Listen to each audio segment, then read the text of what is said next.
আসসালামু আলাইকুম রহমতুল্লাহ। প্রিয় শিক্ষার্থীরা, আশা করি সকলে ভালো রয়েছে। সপ্তম অষ্টম শ্রেণীর শিক্ষার্থীরা যারা রয়েছে তাদের জন্য রাইট ফ্রম ভার্বের দ্বিতীয় ক্লাস নিয়ে আজকে আবার হাজির হয়েছি। লক্ষ্য করো, এর আগের ক্লাসে আমি তোমাদেরকে দুইটি নিয়ম পড়িয়েছিলাম। আজকের ক্লাসে আমি তোমাদেরকে তৃতীয় আরেকটি নিয়ম দেখাবো। লক্ষ্য করে দেখো, তৃতীয় নিয়মটা কি। আমরা আগের দিন সিম্পল প্রেজেন্ট টেন্স নিয়ে পড়েছিলাম, আজকেও সিম্পল প্রেজেন্ট টেন্সের আরেকটা রুলস। অক্সিলারি ভার্ব মানে কি, সাহায্যকারী ভার্ব যদি না থাকে ছাড়া সেন্টেন্সটি প্রেজেন্ট ইনডিফিনিট টেন্স হলে, যদি নেগেটিভ সেন্টেন্স করি তাহলে ডো নট অথবা ডাজ নট বসবে। আর রাইট ফ্রম ভার্বে তোমার প্রেজেন্ট ইনডিফিনিট টেন্স বা সিম্পল প্রেজেন্ট টেন্স চিনার উপায় আমি আগের ক্লাসে তোমাদেরকে বলেছি এবং কি টেন্সের ক্লাসেও বলেছি। এখন আসো আমি তোমাদেরকে একটা উদাহরণ দিই যে এটা পরীক্ষায় কিভাবে থাকতে পারে। যেমন I not like a liar, আমি একজন মিথ্যাবাদীকে পছন্দ করি না। শিক্ষার্থীরা লক্ষ্য করো, এই যে লেখা আছে আই নট লাইক, তাহলে এভাবে তো কোনো বাক্য তৈরি হয় না। আই নট লাইক দি, অর্থাৎ এখানে ভার্বের সঠিক ফর্মটা দেওয়া নাই। ভার্বের সঠিক ফর্মটা তোমার নিজে তৈরি করে নিতে হবে। তাহলে তুমি যদি এখানে ভার্বের সঠিক ফর্মটা তৈরি করে নিতে চাও তাহলে তোমাকে জানতে হবে এখানে কোন টেন্স রয়েছে। যদি লক্ষ্য করে দেখো, এখানে আমরা দেখলাম যে এখানে অতীতের কোনো কথাও বলতেছে না, ভবিষ্যতের কোনো কথাও বলতেছে না, তাই আমরা বুঝলাম যে এটা আছে সিম্পল প্রেজেন্ট টেন্সে। তাহলে কি বসবে? ডো নট অথবা ডাজ নট। এখন শিক্ষার্থী আসো, ডো কার সাথে বসে? I do, you do, they do, he. দেখো হি এর সাথে কিন্তু ডো বসছে না, কারণ হি থার্ড পারসন সিঙ্গুলার, এর সাথে এস বাই এস বসতেছে। তাই আমরা বুঝলাম শুধুমাত্র থার্ড পারসন সিঙ্গুলার হলে ডাজ নট বসবে, আর বাকি সব সময় ডো নট। তাহলে আমরা লিখতে পারি I do not, I do not like a liar. দেখো তোমার রাইট ফ্রম ভার্ব কমপ্লিট। এটা থেকে আমি দেখো আরো তোমাদেরকে বোঝাই। হ্যাঁ, তুমি এগুলো উদাহরণ অবশ্যই নোট খাতায় বানাবে। দেখো লক্ষ্য করো, আমি জাস্ট এখানে চেঞ্জ করে দিলাম, এখানে দিলাম he not like a liar, তাহলে কি হবে? He does not. উত্তর কি হবে? শুধু এখানে কি বসাবা? হি থার্ড পারসন সিঙ্গুলার, তাই কি হবে? Does not like a liar. এখন আসো তারপরে যাচ্ছি, যদি জাস্ট এখানে চেঞ্জ করে দিলাম, এখানে মনে করে দিলাম ইউ, দিলাম কি ইউ, তাহলে ইউ কি পারসন? সেকেন্ড পারসন এবং সিঙ্গুলার। ইউ তাহলে কি হবে? Do not like a liar. দেখছো কত সহজ? বুঝতে পারলে কি? একদম সহজ। তারপরে আসো, যদি আমি এখানে দিই দে, দে দিলাম, কি লিখলাম? দে। দেখো একটা দিয়ে আমরা কতগুলো তৈরি করতেছি। তাহলে দে তোমাকে ধরতে হবে দে কোন পারসন।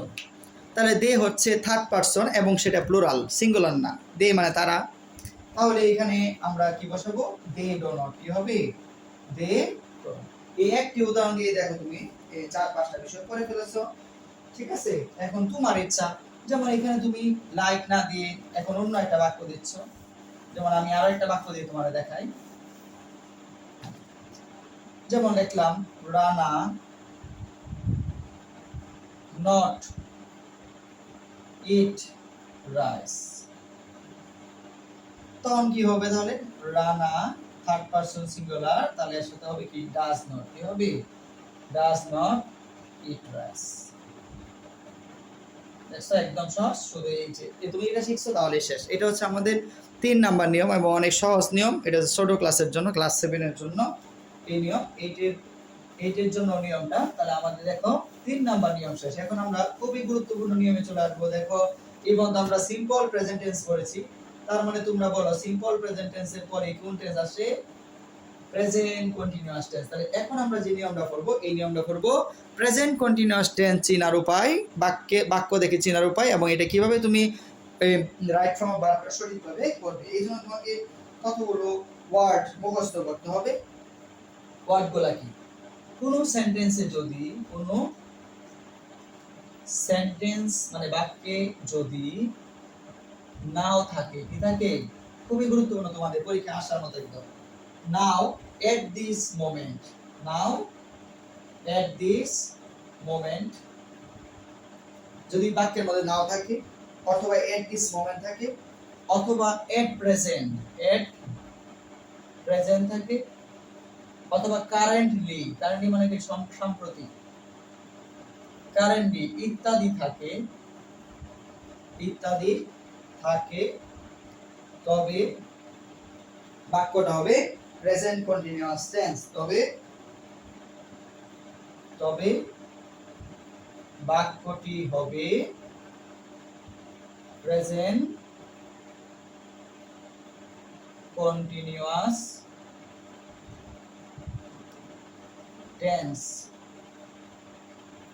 আর প্রেজেন্ট কন্টিনিউয়াস টেন্সের গঠন কিন্তু তুমি জানো, দেখো টেন্সের গঠন বারবেলা দেয় সাবজেক্ট প্লাস এম অথবা ইজ অথবা আর plus verb plus ING.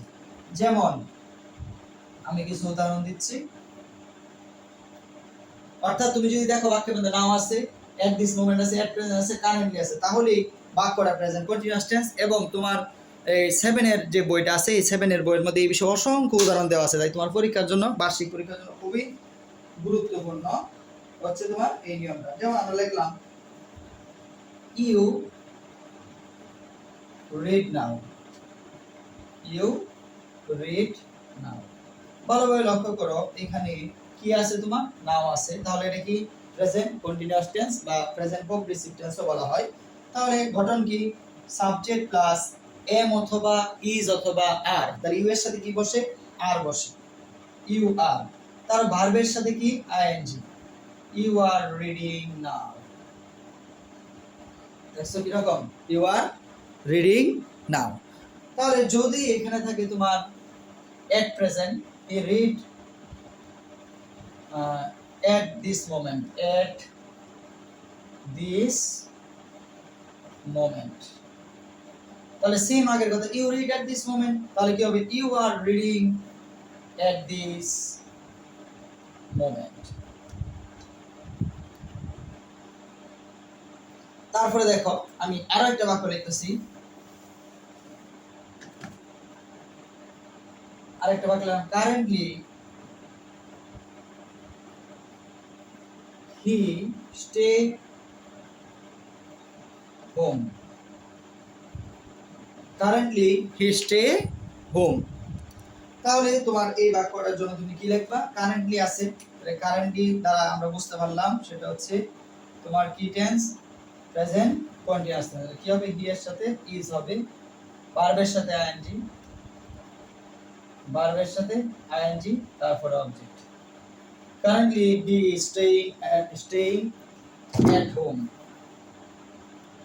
at home, তাহলে এখানে হবে কি at home, at। এই হচ্ছে তো আমাদের 3 এবং 4 নাম্বার নিয়ম। আশা করি এই নিয়মটা তুমি পড়বা, আরো উদাহরণ তোমাদেরকে পরে অনলাইন